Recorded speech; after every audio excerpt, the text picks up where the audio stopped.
지난 14부 우리는 희대의 권신 이자겸의 막강한 권세에 맞서 어린 왕 인종이 자신의 목숨을 건 처절한 투쟁을 벌이는 모습을 보았습니다. 이자겸의 난으로 궁궐이 불타고 왕이 감금되는 최악의 상황 속에서 인종은 이자겸의 신복 척준경을 회유하여 극적인 배신을 유도, 마침내 권신 이자겸을 몰락시키고 왕권의 위엄을 되찾는 듯 했습니다. 그러나 이자겸을 물리쳤다고 해서 고려가 평화를 되찾은 것은 아니었습니다. 여전히 개경에는 문벌 귀족이라는 거대한 세력이 뿌리 깊게 박혀 있었고, 이자겸 대신 척준경이라는 또 다른 권신이 왕의 옆을 지키고 있었습니다. 왕권을 근본적으로 강화하고 문벌 귀족의 폐해를 일소하기 위한 인종의 고뇌는 깊어졌습니다. 그리고 이때 인종의 개혁 의지에 불을 지필 새로운 인물이 등장했으니 그가 바로 서경의 승려 묘청이었습니다. 오늘 우리는 건국신화, 호족의 시대의 15번째 막을 올리며 이자겸의 난 이후 왕권을 강화하려는 인종의 고독한 투쟁, 묘청과 서경파가 개경의 문벌 귀족에 맞서 주장한 개혁의 논리와 새로운 비전, 그리고 서경 천도를 둘러싼 이념과 권력의 갈등이 내전으로 비화되는 역사의 비극을 스릴과 박진감 넘치게 추적합니다. 고려를 뒤흔든 최후의 이념 전쟁이 지금부터 펼쳐집니다. 1126년 이자겸의 난에 진압되면서 왕 인종은 겨우 왕권을 되찾는 듯 했습니다. 그러나 그의 주변에는 여전히 불안정한 그림자가 드리워져 있었습니다. 이자겸을 물리친 척준경은 이제 왕의 신복이 아니라 이자겸을 대신할 또 다른 권신으로 성장해 있었습니다. 인종은 척준경의 권세마저 부담스러워했고, 결국 척준경도 이자겸의 전처를 밟아 귀양 보내는 등 일련의 숙청을 통해 실질적인 왕권을 확보하려 노력했습니다.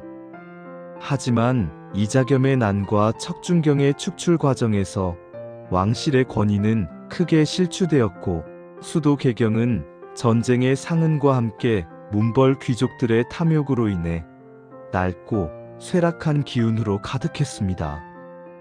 인종은 태조 왕건이 건국 이래 쌓아 올렸던 왕권이 호족과 문벌 귀족들에 의해 끊임없이 흔들리는 현실에 깊이 고뇌했습니다. 그는 개경이라는 문벌 귀족의 기반을 벗어나 새로운 곳에서 왕권을 확립하고 민생을 안정시키고자 하는 개혁의 염원을 품게 됩니다. 이러한 인종의 개혁 의지에 불을 지핀 인물이 바로 묘청이었습니다. 묘청은 서경, 현 평양 출신의 승려이자 풍수지리설의 대가였습니다. 그는 서경 천도를 강력하게 주장했습니다. 묘청은 개경의 지기가 이미 쇠하여 더 이상 왕업을 번성시킬 수 없으니 묘청의 천도 운동의 주된 명분은 금수강산의 풍수지리적 길지이자 용의 기운이 서린 서경으로 천도하여 황제국 고려의 위엄을 다시 세워야 한다고 주장했습니다. 묘청의 주장은 태조 왕건의 훈요 10조에 담긴 서경 중시 사상과 일맥상통했고, 인종 또한 서경으로 천도하면 개경을 기반으로 하는 문벌 귀족의 세력에서 벗어나 왕권을 강화할 수 있을 것이라 기대했습니다. 묘청을 중심으로 정지상, 백수한 등의 서경파 문신들은 강력하게 천도를 추진했습니다. 그들은 서경 천도를 통해 칭제 건원, 황제를 칭하고 연호를 제정하고 금국 정벌, 금나라를 정벌하여 고려의 위상을 드높일 것을 주장했습니다. 이는 이자겸의 난으로 실추된 왕실의 권위를 회복하고 국가의 자주성을 강화하려는 인종의 개혁 의지와도 잘 맞아떨어졌습니다. 인종은 묘청의 주장에 깊이 공감하고 서경의 대화궁이라는 웅장한 궁궐을 짓도록 명하며 천도 사업을 적극적으로 추진했습니다. 서경은 고구려의 예수도로서 태조왕건 이래 북진 정책의 전진기지 역할을 해왔습니다. 인종과 묘청은 이곳에 새로운 정치 중심지를 건설함으로써 문벌 귀족들의 개경 중심 세력을 견제하고 고구려의 기상을 이어받아 강력한 황제국을 건설하려 했던 것입니다. 그러나 이러한 서경 천도 운동은 개경의 보수적인 문벌 귀족 세력의 강력한 반발에 부딪혔습니다. 이들을 이끈 인물은 바로 신라계 문벌 귀족의 대표주자이자 유교 사상의 대가인 김부식이었습니다. 김부식은 풍수지리설에 기반한 묘청의 서경 천도론을 미신으로 치부하고 유교적 합리주의에 입각하여 개경 중심의 전통적인 체제를 고수할 것을 주장했습니다. 그는 개경의 기득권을 가진 문벌 귀족들의 입장을 대변하며 묘청과 서경파의 주장을 맹렬히 비판했습니다. 김부식을 위시한 개경파 문벌 귀족들은 서경 천도가 왕조의 전통과 유교적 명분에 어긋나고 불필요한 국력 낭비를 초래하며 국가를 혼란에 빠뜨릴 것이라고 주장했습니다. 이들은 또한 칭제 건원이나 금국 정벌이 당시 국제 정세에 맞지 않는 무모한 시도라고 비판했습니다. 묘청과 김부식의 대립은 단순한 지리적 위치에 대한 논쟁을 넘어 자주적인 황제국을 지향하는 묘청의 개혁, 사상과 중국 중심의 유교 질서를 옹호하는 김부식의 보수 사상이 정면으로 충돌하는 이념 전쟁이었습니다.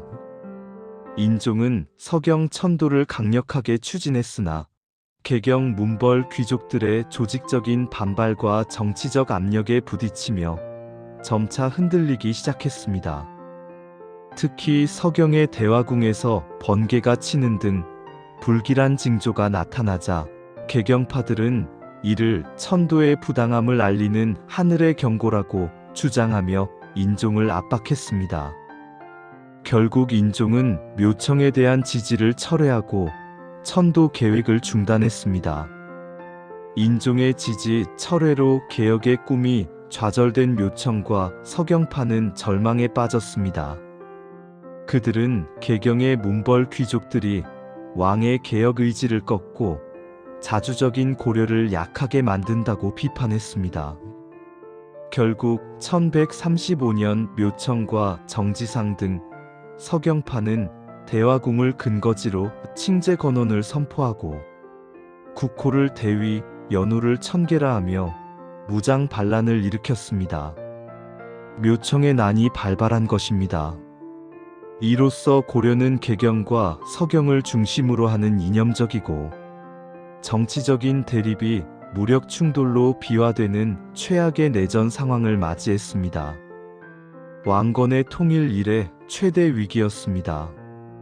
이자겸의 난이 권신의 개인적인 탐욕에 의한 것이었다면 묘청의 난은 낡은 시대의 기득권을 타파하고 새로운 비전을 제시하려 했던 개혁 세력과 보수 세력 간의 이념 충돌에서 비롯된 더욱 근원적인 문제였습니다. 건국신화, 호족의 시대 칼을 든 왕건, 새로운 천하를 열다.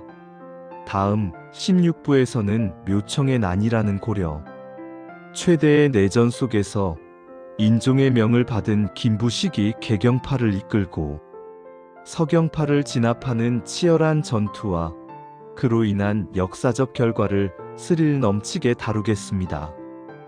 긴 시간 함께 해주셔서 감사합니다.